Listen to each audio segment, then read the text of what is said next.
രാവിലെ 11 മണിയോടെയായിരുന്നു മന്ത്രിയുടെ ലൈംഗിക ചുവയുള്ള സംഭാഷണം പുറത്തുവന്നത്. പിന്നാലെ മുഖ്യമന്ത്രിയുമായി ടെലഫോണിൽ സംസാരിച്ച് കെ ശശീന്ദ്രൻ നിലപാടറിഞ്ഞു. പിന്നെ രാജ്യസന്നദ്ധത അറിയിച്ചു. മുഖ്യമന്ത്രിക്കും CPM-നും മന്ത്രി രാജിവെക്കണമെന്ന നിലപാട് തന്നെയായിരുന്നു. തുടർന്ന് 2:45 മാധ്യമങ്ങളെ കണ്ട കെ ശശീന്ദ്രൻ രാജി പ്രഖ്യാപിച്ചു.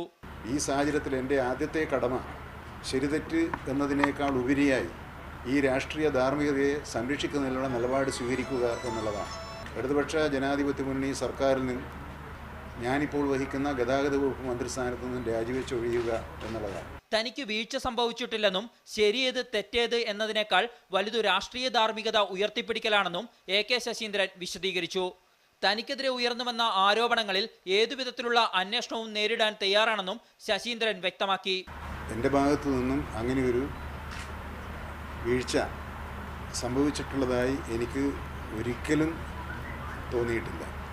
ഞാൻ എന്തെങ്കിലും ഒരു തെറ്റ് ആരോടെങ്കിലും ചെയ്തതായി എനിക്ക് തോന്നിയിട്ടില്ല.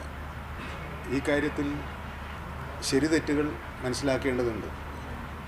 ഞാൻ ബഹുമാനപ്പെട്ട മുഖ്യമന്ത്രിയോട് അഭ്യർത്ഥിച്ചിട്ടുള്ളത് ഇതിലെ ശരി തെറ്റുകൾ അദ്ദേഹം വസ്തുനിഷ്ഠമായി ഏത് ഏജൻസിയെ വെച്ച് വേണമെങ്കിലും അന്വേഷിക്കട്ടെ.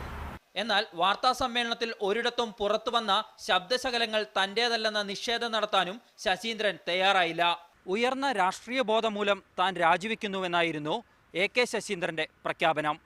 എന്നാൽ തനിക്കെതിരെ ഉയർന്ന ആരോപണങ്ങളെ കൃത്യമായി പ്രതിരോധിക്കാനും ശശീന്ദ്രനായില്ല. KR Saju, media 1 Kozhikode.